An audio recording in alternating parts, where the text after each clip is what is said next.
हम सबके शरीर की शक्ति ज़्यादा नहीं होती है। शक्ति यदि किसी की होती है तो मन की शक्ति होती है। और जो व्यक्ति अपने मन की शक्ति को पहचान लेता है वह दुनिया में कुछ भी कर सकता है। और जो व्यक्ति अपने मन की शक्ति को नहीं पहचान पाता वह शक्तिवान होकर के भी कुछ नहीं कर पाता है। तो सारा खेल हमारे मनोबल का है। किसका है? मनोबल का है। एक बहुत अच्छा उदाहरण आगम में आता है सुकुमाल मुनिराज का। सुकुमाल मुनिराज का नाम सुना है? वज्र वृषभ नाराज जिनका सहनन था उत्तम सहनन। वज्र जैसे जिनकी हड्डियां थी, वज्र जैसे जिनकी कीलित हड्डियां कीलित की गई थी, वज्र का ही जिनका वेष्टन था, ऐसा मजबूत शरीर। लेकिन जिन्हें सूर्य की रोशनी भी चुभती थी, दीपक की लौ भी जिनकी आंखों से पानी बहा देती थी। हाँ, जमीन पे पैर रखते थे तो कंकड़ चुभ जाता था। कंकड़ तो छोड़ दो, आचार्य भगवान कहते थे खीरे का नाम भी ले लेते तो जिन्हें जुकाम हो जाता था। जो भोजन भी कैसे करते थे? शाली धान्य कमल के पुष्प में सुवासित करके उस धान्य का वो प्रयोग करते थे जिन्होंने कभी सूर्य की रोशनी को देखा नहीं था। जो हमेशा रत्न रोशनी में ही, रत्न राशि में रह करके ही पला बड़ा था वो जीव सुकुमार। लेकिन शरीर कैसा था? उत्तम सहनन वाला शरीर। लेकिन एक कदम निकले घर के बाहर तो सहन नहीं कर पाते थे। इतनी सुकुमाल काया जिनकी हो गई थी और इसी कारण उनका नाम भी सुकुमाल रख।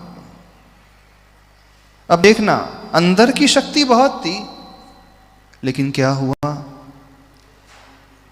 अंदर शक्ति होते हुए भी क्या व्यक्ति की काया इतनी कोमल हो सकती है? क्योंकि उनका पालन पोषण ही वैसा हुआ था, इस कारण वो अपने आप को वैसा ही मान बैठे थे। जो राई के दाने भी जिन्हें चुभते थे, सरसों का दाना भी जिन्हें चुभता था, उस समय तक जब तक वो घर में रहे अपने मनोबल को नहीं पहचान पाए। और जिस दिन अपने पिता के दर्शन किए मुनि अवस्था में, पिता की वाणी सुनी, बस कथा आपको पता है, हम ज़्यादा कथा का विस्तार नहीं करेंगे। और वे घर के उस महल से पत्नी की साड़ी बांध करके उतर गए और नंगे पांव पिता की ओर बढ़ने लगे। नंगे पांव क्या बढ़े, जहां जहां कदम रखते थे वहीं खून के निशान छूटते चले गए। दीक्षा लेकर के तपस्या करने बैठ गए और खून की गंध को पाकर के स्यालिनी दो बच्चों के साथ पीछे पीछे आ गई और बैठे हैं मुनिराज सुकुमाल मुनि ध्यान में, और वो उनकी जंघाओं को नोच नोच करके खा रही। पढ़ी है ना कथा सबने, सुकुमाल मुनिराज। अब जो सुकुमाल घर में दीपक की लौ को नहीं देख सकते थे, वही सुकुमार ध्यान से डिगे नहीं, जबकि स्यालिनी अपने युगल बच्चों सहित उनके पैर को, पैर के मांस को नोच नोच करके खा रही, फिर भी डिगे नहीं। क्या हो गया? ऐसा क्या परिवर्तन आ गया उनके भीतर? शारीरिक शक्ति पहले भी वही थी, शारीरिक शक्ति अब भी वही है, लेकिन पहले वो उसे सहन नहीं कर पाते, थोड़ी प्रतिकूलता भी नहीं झेल पाते थे, और अब वो जीव उनके मांस को खा रही है, फिर भी वो डिग नहीं रहे। समझ रहे हो कि नहीं? तो जब तक हम अपने मन के बल को नहीं पहचानेंगे, सब कुछ हमारे भीतर होते हुए भी हम कुछ नहीं कर पाते हैं। सुकुमाल भी जब तक अपनी शक्ति को नहीं पहचान पाए, ऐसे ही सुकुमाल बनकर के रहे। लेकिन जब उन्होंने ठान लिया, अपनी शक्ति को पहचान लिया, मनोबल को जागृत कर लिया, तो भीषण उपसर्ग होता रहा। उससे ज़्यादा भयंकर उपसर्ग कुछ नहीं हो सकता। हो सकता है? नहीं हो सकता। हम तो एक मच्छर में हिल जाते हैं, ध्यान कर रहे हो, सामायिक कर रहे हो, क्या होता है एक मच्छर काटता है तो व्यक्ति उसे भगाने के लिए तत्पर हो जाता है, हाथ पैर हिलाने लगता है। और वहाँ कहाँ लोमड़ी अथवा वह स्यालिनी उनके पैरों का भक्षण कर रही है, फिर भी वो आसन से डिग नहीं रहे। ये होता है मनोबल का चमत्कार। समझ रहे हैं? ये होता है आत्मविश्वास का चमत्कार। तो तन का बल वह कण सा रहता है और मन का बल वह मन सा रहता है। मन मतलब एक मन पहले चलता था, 40 शेर का एक मन होता था, अथवा 40 किलो समझ लो। तो मन का बल वो मन सा रहता है और तन का बल वो कण सा रहता है। शारीरिक शक्ति बहुत छोटी होती है, लेकिन मानसिक शक्ति बहुत ज्यादा होती है। तो जो डरपोक बन करके बैठे हैं हर क्षेत्र में, संसार के क्षेत्र में भी और धर्म के क्षेत्र में भी, उन लोगों से कहना है थोड़े अपने मनोबल को जागृत करना सीखो।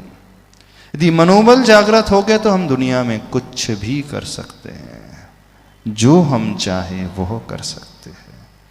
Nothing is impossible, even the word impossible says I am. क्या स्पेलिंग है इम्पॉसिबल की? I am POSSIBLE means even the word impossible says I am possible। तो इम्पॉसिबल भी वो पॉसिबल हो जाता है किनके लिए? जिनका मनोबल मजबूत हो जाता है। तन का बल तो कण सा रहता है, बहुत छोटा रहता है।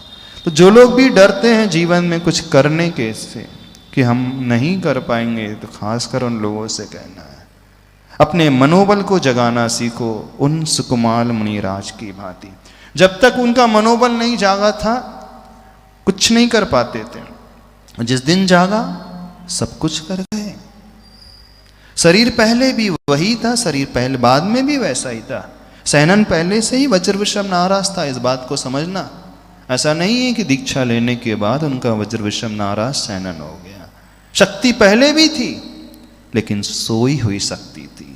और जब तक हमारी शक्ति सोई रहती है, हम मनोबल वाले होकर के भी कुछ नहीं कर पाते। तो जीवन में कुछ करना है तो अपने मनोबल को जगाना सीखो, अपने मन से उस भय को दूर करना सीखो। ये होता है मनोबल का चमत्कार, आत्मविश्वास का चमत्कार। उसी बात को आचार्य भगवान कह रहे हैं, तन का बल वह कण सा रहता है और मन का बल वह मन सा रहता है। यह एक अकाट्य नियम है। अकाट्य मतलब जिसकी कोई काट नहीं होती, उसे कोई नहीं तोड़ सकता। तो अपने मन बल को हम पहचाने, आखिर मनोबल वाले होकर के भी क्यों कायर की भांति हम डरते रहते हैं।